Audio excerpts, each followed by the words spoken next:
Garage here, and so we're still working on this Dodge Durango Dakota slash work in progress, and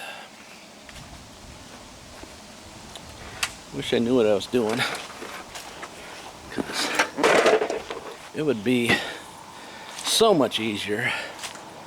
So we left off with prior video. I swapped out some coils because I had a misfire. Kept coming up with a misfire code issue, except for it didn't misfire.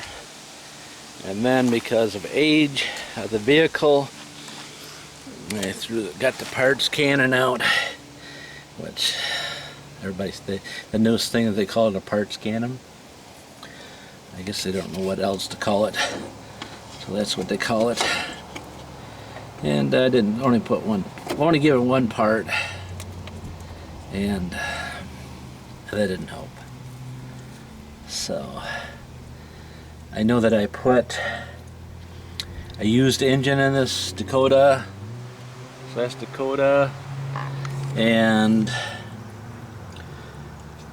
it was rebuilt. So all the parts on the parts were newish, at least newish to me.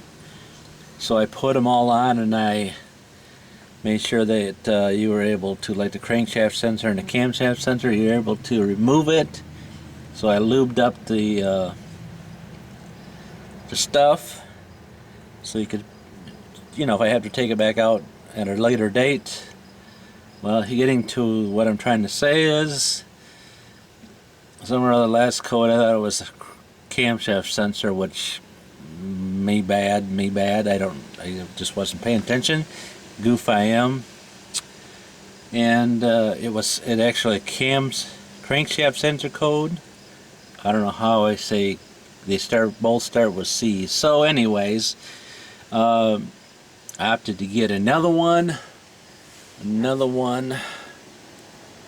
from Riley's, because I wanted to get it done, but they don't always just get it done. It always turns into a nightmare, at least for me. So I'm turning around on the old one, and I got something underneath the here, and all of a sudden it snaps, and then now we got that. So we got this. Yeah.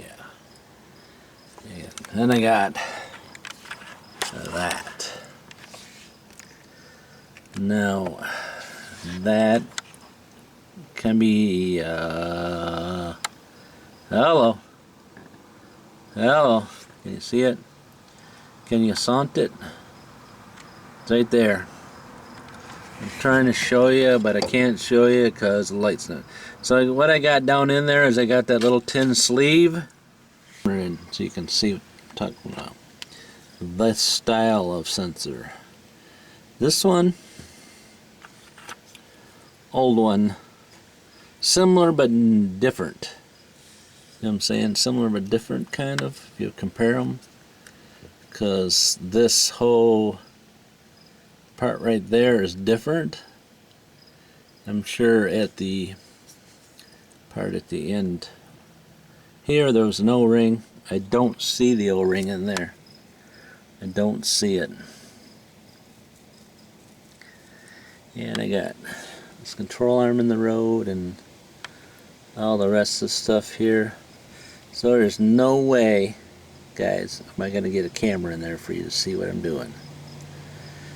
My intent is right now is try to get, let's say it's a round can like this with a thin, I'm going to try to collapse it in and try to get a hold of it and pull it out. Now again, if I can cut this control arm out of the way, if I just cut it right off and moved it, I'd probably have a better chance. But now that I can't, I can't. Now that goes into the crankshaft where it has a little divot out of it. A divot. So we're going to have to try to get in there and collapse that can in and pull it out. Don't know. Don't know. I assume it's going to be just turn into a nightmare. You know what I'm saying? It is not easy to pull the oil pan off this engine to get it out and then push it out. Like some engines, they say, you know, go on the inside. You know, like drop the oil pan off and go in there with a pry bar and push it out. This one, the oil pan is like the whole bottom of the engine, so you got to pretty much drop the rack pinion, drop the whole subframe out of it, and whew. So let's see if we can get some of that tin move. I don't know. I want to say that it's not going to be pretty. And I'm going to turn you guys off because I may be saying just one or two bad words. Alright, so I'll show you what I'm trying. I have a long, this one snapped on a long flat blade. And what I've done is gone on each side of the sensor. One side I put a slice into it, and on the other side I put a slice into it. Now I've got it to move in there. And we're talking about the plastic ring now, and got the plastic ring to move. Let's see. I think you can get the shots. I think you can get the shots somewhere. Where you at? Hello. There we are. Down there. Over there. So I was able to get that plastic ring to catch, and alright, so I'm getting that plastic ring to come out of there, and I don't know if you're seeing it or not. I cannot tell.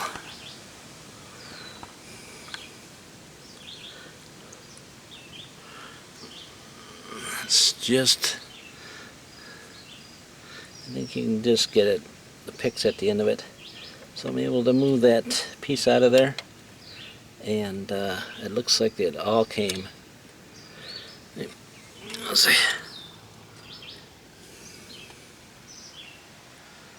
It all came out. That is interesting, huh? See? Yeah, let me bring that camera back so you can see exactly what I'm talking about. I hit it on this side here and brought this out, this connector side out, hit it on this side and it fell apart, and then I was able to hook it with my hook tool. So you can see I got anti-seize all over it. See, I had it full of anti-seize, so it's all over my hand, but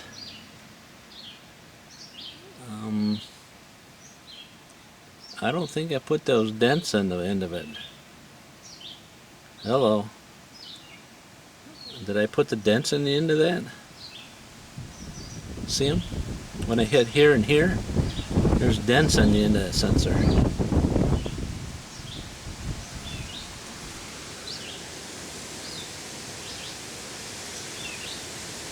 Well, that's interesting. Like there's dents in there. Huh. Alright. There's that one. That's one piece of it. And there's the other piece.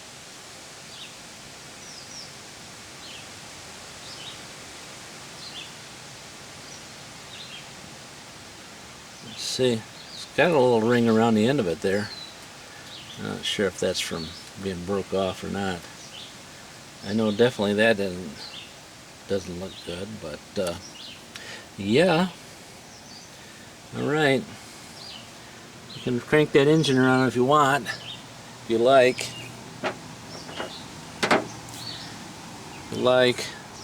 Said I got anti-seize all over me. And I am not Pretty good at showing that picture back there in that hole. Yes, you might be able to see some of it there. You can see the tooths that are in there. And yeah, you can sand that if you like, I'm told. You can run some emery cloth in there and polish the inside of that out. But I'm told that it doesn't matter because it'll rust. It'll rust. Does that mean it's oil? Alright, so that's what we got going on. A handful of NSCs and a new one going in. Here's old, here's new. Alright.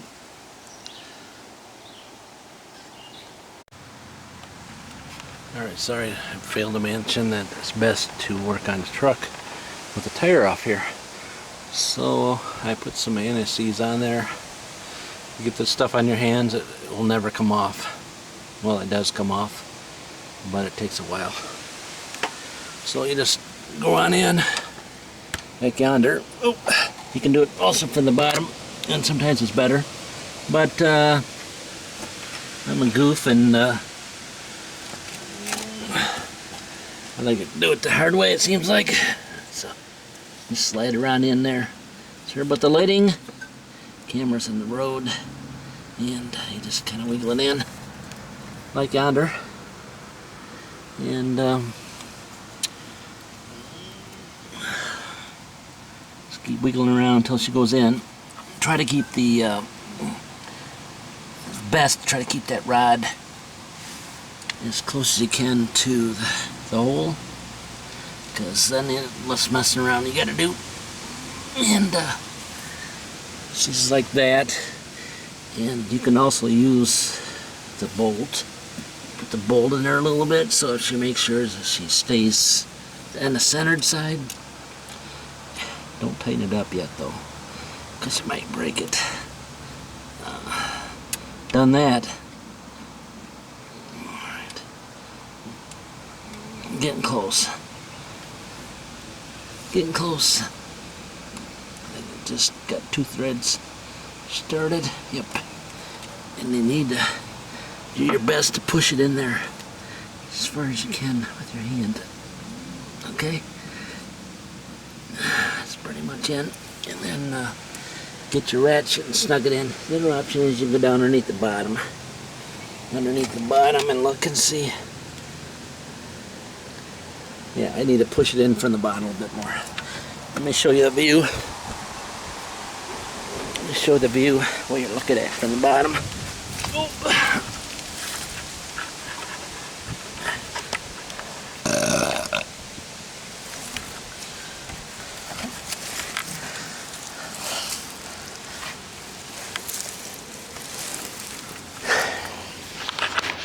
That's what you're looking at from the bottom view. If you want to do it all from the bottom, but actually most of the time it's better to do it from the bottom side. See, I'm still like a little bit off. You can tap it in if you like.